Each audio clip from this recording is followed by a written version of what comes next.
Welcome back to the Midnight Fire. Tonight we're taking a journey into one of the most persistent and peculiar architectural superstitions of our time. We're going to the 13th floor. Or rather, we're going to try. Because in so many buildings, it simply isn't there. You step into an elevator, you see the panel light up, 11, 12, and then 14. It's a skip, a jump, a missing piece in the vertical puzzle of a skyscraper. This phenomenon is born from a fear, a superstition known as Triskaidekaphobia, the fear of the number 13. It's an old fear with roots stretching back through centuries of cultural and religious folklore. Think of the Last Supper, with 13 guests at the table, one of whom was Judas, the betrayer. Or Norse mythology, where the trickster god Loki was the 13th guest at a divine dinner party, leading to chaos and tragedy. This number has long been associated with bad luck, misfortune, and things that are just off. So architects and builders, in a nod to this widespread unease, started omitting the 13th floor. It wasn't about structural integrity or engineering necessity. It was about human psychology. They knew that a hotel room on the 13th floor might sit empty, or an apartment on the 13th floor would be harder to sell. It was a practical decision driven by an irrational fear. The floor is, of course, physically there. If you were to climb the stairs, you would find it. It's just been renamed.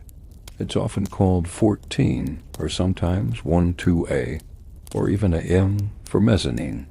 It's a sleight of hand, a comforting lie we tell ourselves as we ascend. But this is where it gets interesting for us, here in the late hours. This act of renaming, of erasing a number from the sequence, creates a unique kind of space. It creates a liminal space, not just in architecture, but in our minds. Liminal spaces are thresholds, transitional places that are in between. Think of an empty airport late at night, a deserted school hallway during summer break, or a stairwell between floors. These are places you pass through, not places where you stay. They feel strange, unsettling, and dreamlike because they exist outside our normal context of destination. The 13th floor, even when it's disguised as the 14th, becomes the ultimate liminal space in a building. It's the floor that shouldn't exist, the floor we collectively pretend isn't there. Imagine standing in that elevator. The doors slide shut, sealing you in a small metal box. The hum begins as you rise. You watch the numbers climb, a steady, predictable progression. 8, 9, 10, 11, 12. Your mind knows what comes next. But the panel doesn't. It hesitates for a fraction of a second longer than it should between 12 and 14. In that pause, in that momentary glitch in the sequence, a door opens to the imagination. What if there was a way to stop there? What if the elevator, for some unknown reason, malfunctioned and the doors opened onto the real 13th floor?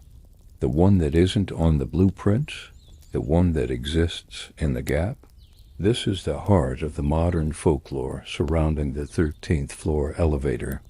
It's become a gateway to a sort of urban legend, a modern-day myth.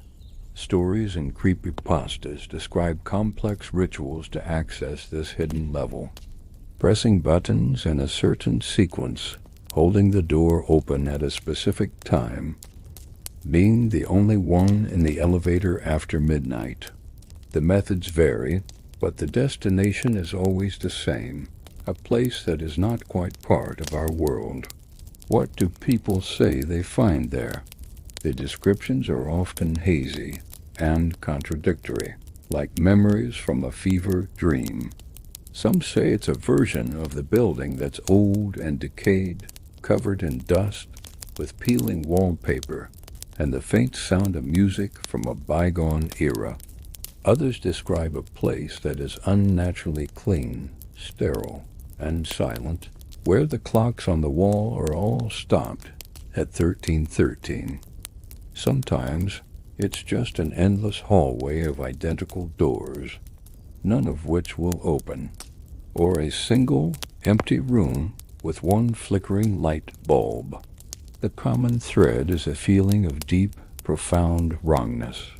It's the feeling of being somewhere you are not supposed to be.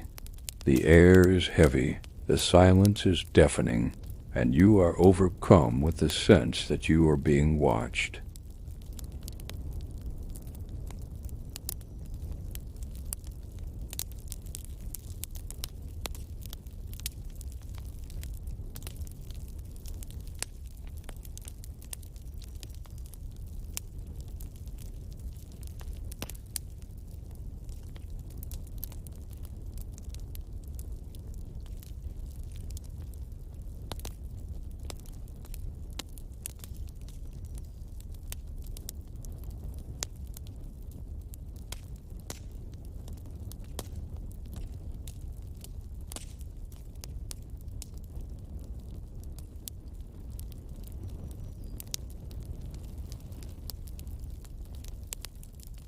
This vulnerability makes the elevator the perfect setting for a journey into the unknown.